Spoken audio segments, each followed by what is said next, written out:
Chris Cuomo here. Welcome to NewsNation. See the game of fringe minorities dominating politics. This is the selective outrage edition. Is free speech under attack when tax dollars are pulled from Columbia University for allowing pro-Hamas protesters to harass and even assault Jewish students?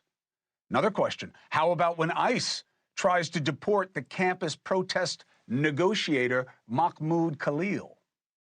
How about Trump putting 60 universities under investigation for anti-Semitic discrimination? And that they could have their funding pulled as a result. Now, the universities are going to argue you can't condition funding on particular speech, and that the funding, in Columbia's case, that they were getting has nothing to do with the protest policies. So one should not be connected to the other. The government will counter that they can lose funding for not honoring their duty as a university under Title VI to protect against anti-Semitism. Protests erupted over this today in Manhattan, even though Khalil's group said on the anniversary of October 7th, we support liberation by any means necessary, including armed resistance. In the face of violence from the oppressor, that's Israel, equipped with the most lethal military force on the planet, where you've exhausted all peaceful means of resolution, violence is the only path forward. Shows what they're learning in that school, right? The funding can be litigated, of course, but there's a larger question. Why do private universities, like the Ivy League, get so much government funding? Did you know how much they get? Columbia got $1.3 billion from us last year. One in every $5 that Columbia spent came from you. Yale, $899 million. Harvard, $686 million. Princeton, $456 million. Every one of these schools has tens of billions of dollars in endowments. It's outrageous, isn't it? That's what you should be looking into, Doji.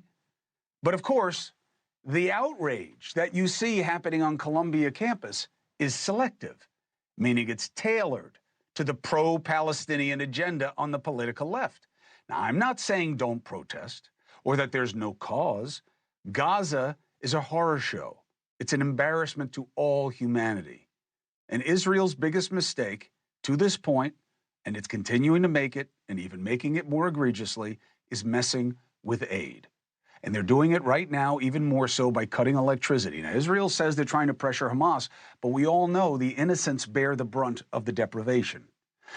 And yet, as much as you can feel concern for these people, and should, they are not the only Muslim minorities that are getting oppressed, if you want to call it that are dealing with violence, even worse than what's happening there in terms of the cause. Right? There is no October 7th precipitator in a lot of these other situations.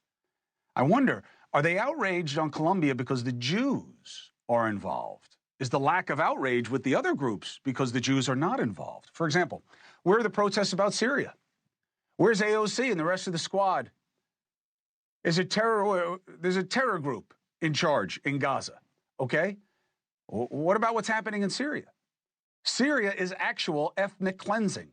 830 Alawite civilians, Alawites from Alawahi, which are a Muslim minority, right, of a Shia variety.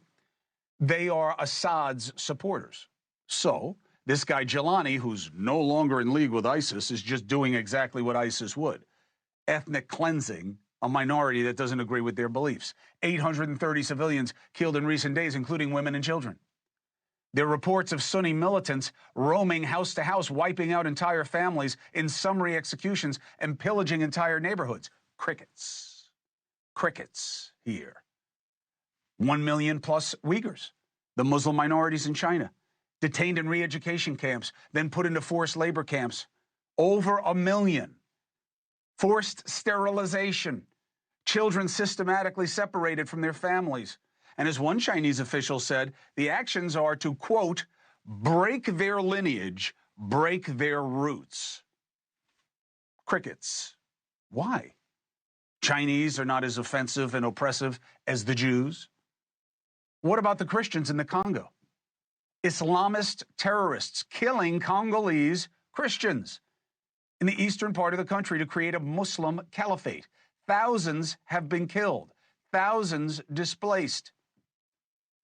This past month, they rounded up 70, beheaded them in a church. In just the last 2 weeks, 895 rape cases. 895 rape cases reported to the UN. Crickets.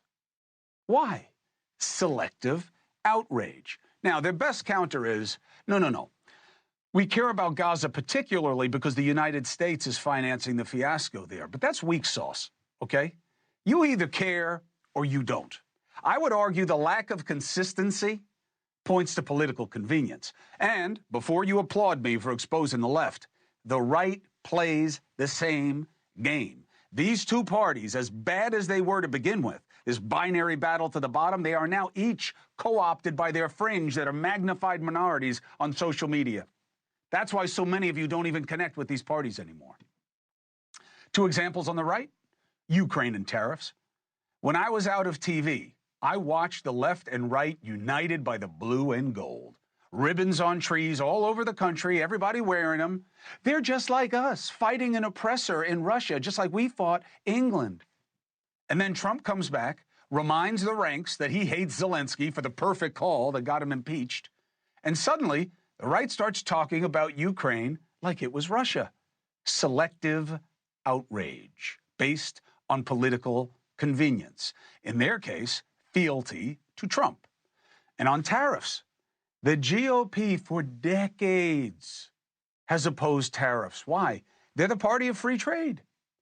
Now, Trump says jump and they say how high? 68% of Republicans support tariffs on Mexico, 57% support tariffs on Canada, 61% support tariffs on the EU, 78% support tariffs on China. Listen, you want better trade deals? I'm with you. You want more stuff made here? I'm with you. But are you going to support those higher prices that come with the tariffs? Because the majority of goods that you purchase come from those same countries, and they are going to cost more. So you down with that too? You see, it's not thought through because it's about partisan advantage, not principle. And we know this because if it were about anything more than what works in the moment, what matters would not change as often as it does. Better to stick to the facts and demanding better outcomes. So let's do that, okay?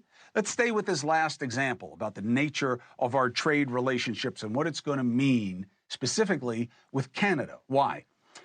Because they just went through their own political shift to an outsider in Mark Carney, okay? He replaced Trudeau as prime minister. Same governmental faction on the Liberal side, a centrist basically, but is in favor of continuing retaliatory tariffs. So what does the change mean for the relationship with the United States? Hey, thanks for watching. Go to joinnn.com to find NewsNation on your screen. And don't forget, click the red subscribe button below to get more of NewsNation's fact-driven, unbiased coverage.